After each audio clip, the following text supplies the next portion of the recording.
Welcome back mga kaaldap. Ito na naman po ang inyong lingkod, si Mr. Destiny. At siyempre magbibigay na naman po tayo ng pinakamainit na topic po ngayong weekend mga kaaldap. At siyempre bidang-bida na naman po. Walang iba kundi si Richard Paul Carson dahil nga po sa naganap sa Family Feud na kung saan na naman po tuwan-tuwa na naman po ang mga Katden fans na nagre-react na naman ang mga Katnet. Marami daw po kasi ngayon kumakampi sa Katden. Marami daw po kasi nagpupush sa Katden. Normal lang yan kasi nga po may pelikula. Di po ba showbiz lang po talaga yan at lahat ng mga nangyayari is scripted. Pwede pong bayaran ng mga kumbaga reporter para mag-promote. Kumbaga na akala mo hindi sila gaanong kumbaga inuutusan, nagkakamali po kayo. May mga ilang reporter po ang binabayaran para magsulat ng article na sina Catherine at si Alden may relasyon, mag-on, blooming, laging ganito, laging ganyan. Hindi po ba? Ginagawa po yan, madalas po yan. Kaya nga sabi ko sa inyo, yung mga iba po na mga baguhan pa lang sa showbiz, lalo na po sa mga love team, ay hindi po talaga uubra sa atin. Kasi nga tayo, malawak po yung kaalaman natin pagdating sa mga bagay na ganyan. Di po ba? Hindi tayo baguhan. Di po ba? Kasi naano ko to noong mga panahon ni Congressman Atyo. Di rin talk to mga kaaldab na si Ibiang may pinopromote. Biruin mo, 3 reporter pa ang pinapunta niya sa bahay niya para interviewin siya. Tapos ang kinalaunan nun, mga kaaldab, nagbayad pa siya. Ang kagandahan nun, tanong niya, sagot niya rin. Di po ba? Ibig sabihin, tanong ng reporter, sagot din ng reporter kapag nahihirapan si Ibiang sumagot. Lalo na rin po si Congressman Atjo. May mga bagay-bagay po na po pwedeng gawin din yan ng management. Di po ba na ito yung gusto kong lumabas, ito yung gusto kong pag-usapan, ito yung gusto kong i-ano sa inyo dahil may mga bagay-bagay na kailangan mo itong ipakita, di po ba? Siyempre magre-react ka, hindi ba sasampahan tayo ng kaso ni na Alden at ni Catherine kasi baka isipin nila na pinangungunahan natin sila na kahit wala pa ganto ganyan, di po ba? Wala magre-react pag ganyan kasi nga po showbiz lang. Kaya nga po hindi umaamin sina Alden at si Catherine. Hindi nga po sila nagsasalita at sabi nga po di po ba ni Alden Richards kay Nelson Canlas magkaibigan lang po sila.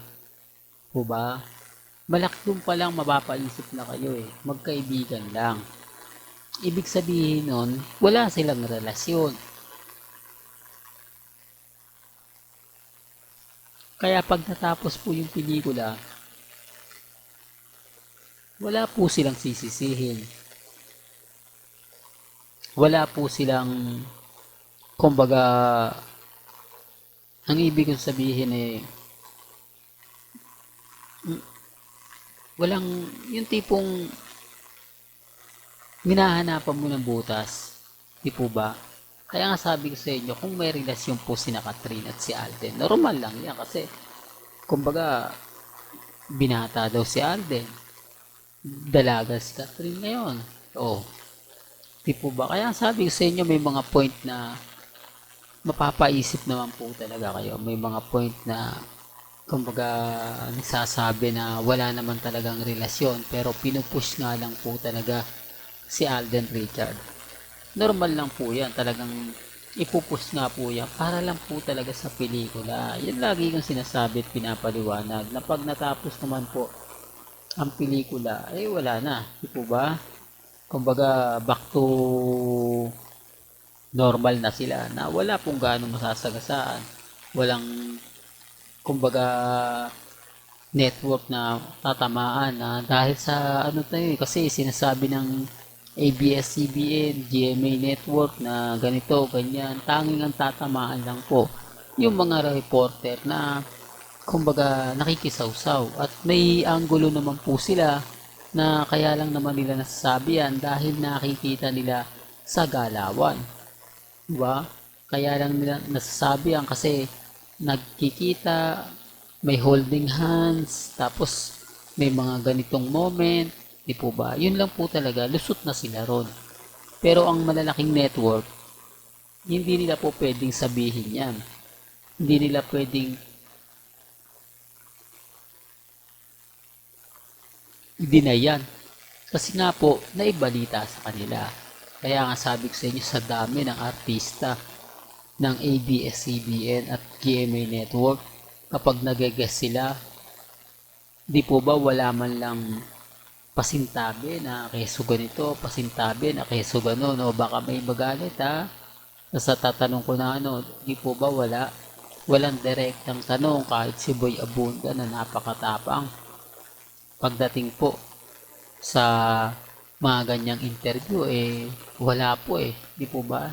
Hindi po talaga na, ibig kong sabihin, hindi niya natanong direkta. Hindi niya na kumbaga nagawa yung sinasabi niyang madalas niyang ginagawa sa mga ibang artista. Kaya sabi ko sa inyo mga kaaldab, kampante lang po kayo. Maging matatag, maging mapanuri, dahil hanggang ngayon hindi naman po sila tumitigil na pabagsakin po tayo.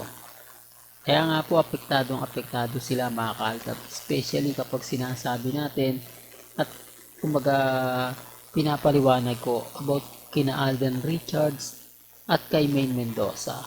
Di po ba? Totoo naman po Kasi sina Bengay at si Alden po talaga, yun totoo. Gaya nga po ngayon, nasa pinapakita ko sa inyo sa bench. Ngayon wala sila, hindi sila makapag-react, hindi sila makapag-komento, wala silang masabi na keso ganito, keso gano. Kasi nga po, paano nga sila magre-react? Ayaw nga po nilang makita magkasama si Alden at si Bengay. Kaya nga po yung tanong kailan daw po nangyari ang pagsasama nila Alden at ni Maine sa bench? Tanong, kailan nga po raw pumunta si Bengay kay Dr. Vicky Bello at bakit ngayon lang in-upload kung nasa Japan daw po sina congressman at si Bengay? Di po ba ang daming tanong na talagang mapapaisip ka? Hanggang dito na lang po ang ating latest updates. Kaya kung gusto niyo pa po ng pinaka-latest at sariwang update, abay tumutok lang po kayo dito po sa channel ni Mr. Destiny para updated po kayo sa mga bago at sa mga latest na i-upload po natin maya-maya lang.